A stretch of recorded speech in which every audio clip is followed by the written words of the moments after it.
इसीलिए वो सेंटर तक नहीं पहुंच सकी और उसे बच्चे को खोना कम से कम 2030 तक बिग फैसिलिटी के साथ चालू होता तो फिर मामला पूरी तरह से अलग होता। डैरेन जानते थे कि हमें जल्दी कुछ करना होगा ताकि ऐसा दोबारा ना हो, तो वो मेलिसा से भी मिले, ग्रीन प्रोग्राम की फाउंडर जो इस विशाल प्रोजेक्ट को पूरा करने में मदद करने के लिए ढेर सारे स्टूडेंट्स और वॉलंटियर्स को लेकर आई।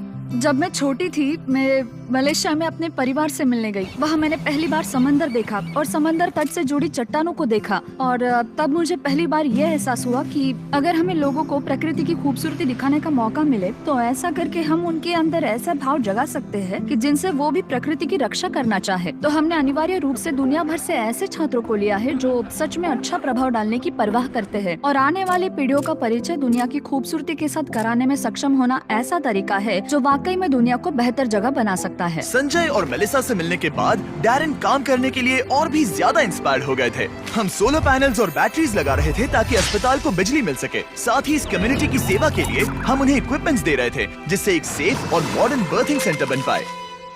ठीक है, हम पहले दिन के लिए तैयार हैं। 3, 2, 1 टीम काम पर लगने के लिए बेहद एक्साइटेड। ये कंप्लीट करने के बाद हम यहाँ पर खोदेंगे। चलो चले। पहले दिन के अंत तक टीम सारी खुदाई और वायरिंग का काम पूरा कर चुकी थी। मैं ये बयान नहीं कर पा रहा, लेकिन इस गांव के लोगों के बारे में कुछ तो बात है। उनकी प्रामाणिकता, उनके दोस्तानेपन और उनके खुलेपन ने मुझे कुछ ही दिनों में ऐसा एहसास करवाया जैसे मैं उनके परिवार का ही हिस्सा हूँ। जैसे ही हम इस घर की ओर बढ़े, कोई अंदर भागा और उसने आग जलाई और वहाँ से धुआं निकल रहा था। हमें नहीं पता कि क्या हो रहा है, लेकिन वो हमारे लिए चाय बना रहा था। ये अदरक वाली हिमालयन काली चाय है और मैंने अपनी पूरी जिंदगी में इससे बढ़िया चाय कभी नहीं पी। यही यहाँ की संस्कृति है। ये लोग वाकई में बहुत काइंड और वेलकमिंग है और हम जहाँ भी जाए वो हमारा ख्याल रखना चाहते हैं। उन्होंने हमारे लिए अपने घरों के दरवाजे खुले रखे हैं। इन्होंने हमें रहने के लिए एक कमरा दिया ताकि डैन और मैं यहाँ आराम कर सकें। लेकिन कंस्ट्रक्शन शुरू होने के कुछ ही समय बाद डैन बीमार महसूस करने लगे। मुझे बहुत ज्यादा बीमार महसूस हो रहा है तो मैं पास ही के अस्पताल में चेकअप करवाने जा रहा हूँ। इसका मतलब वो खुद ही एक्सपीरियंस कर पाएंगे कि इलाज करवाने के लिए इतनी दूर जाना कितना मुश्किल होता है। जैसा कि आप देख सकते हैं यहाँ पर सब कुछ लॉक्ड है और ये कड़वी सच्चाई है। अगर आप आसपास के किसी गांव में गंभीर रूप से बीमार हैं तो आपको अपने सबसे नजदीकी हेल्प सेंटर पहुंचने के लिए भी 7 घंटों की यात्रा करनी पड़ेगी। खुशकिस्मती से वहाँ पर एक नर्स थी जो उनका चेकअप कर पाई। ये है कारुणा जो स्थानीय कस्बे खोला गाँव में एक नर्स है। ये मेरी चेकअप करने आई है।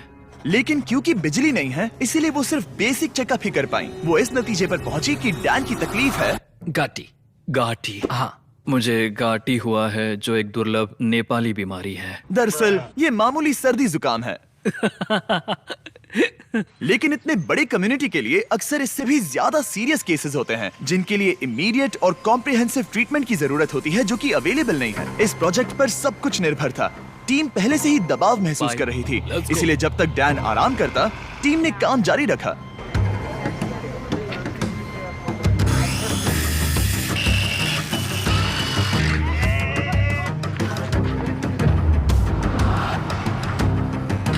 अब जब सपोर्टिंग स्ट्रक्चर तैयार हो गया था हमने सोलर पैनल्स लगाने शुरू कर दिए थे।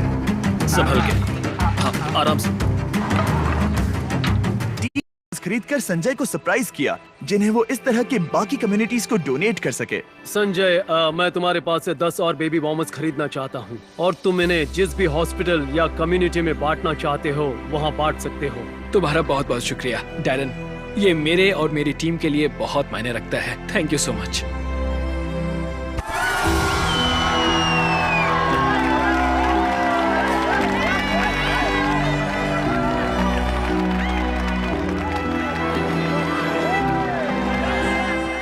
किसी कम्युनिटी में पहली बार रोशनी जलते देखना एक बहुत ही खूबसूरत एहसास है और इससे इस समुदाय के साथ शेयर करने में मुझे बहुत अच्छा लगा। अगली सुबह संजय ने नीरा को वापस अस्पताल बुलाया ताकि वो उसे अपने बेबी वॉर्मर्स के साथ सभी नए इक्विपमेंट्स भी दिखा सके। आज उसके अंदर एक उम्मीद जागेगी कि जिस दौर से वो गुजरी उससे किसी और को कभी गुजरना नहीं पड़ेगा। वो इस बर्थिंग फैसिलिटी के लिए बहुत खुश है।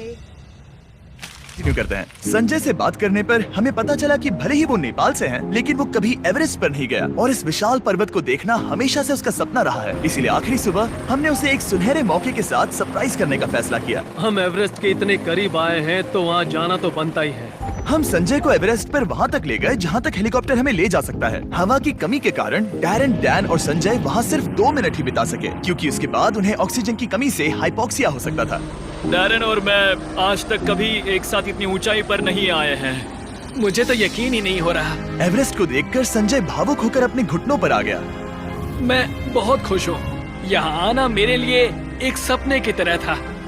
और एक बार फिर से मैं हमारे पार्टनर्स गिव पावर और ग्रीन प्रोग्राम को ये सब के लिए शुक्रिया करना चाहूंगा। ऑब्वियसली ये प्रोजेक्ट बनाने में बहुत मेहनत लगी, तो अगर आपको इसके बारे में और जानना है तो डैन ने इसका बिहाइंड द सीन्स वीडियो बनाया है, जिसका लिंक डिस्क्रिप्शन में मिल जाएगा। 20 फिलैंथ्रोपी शूट्स पर पर्दे के पीछे ये सब होता है। मजे करो। इसे ऐसे क्लैप करो, समझे?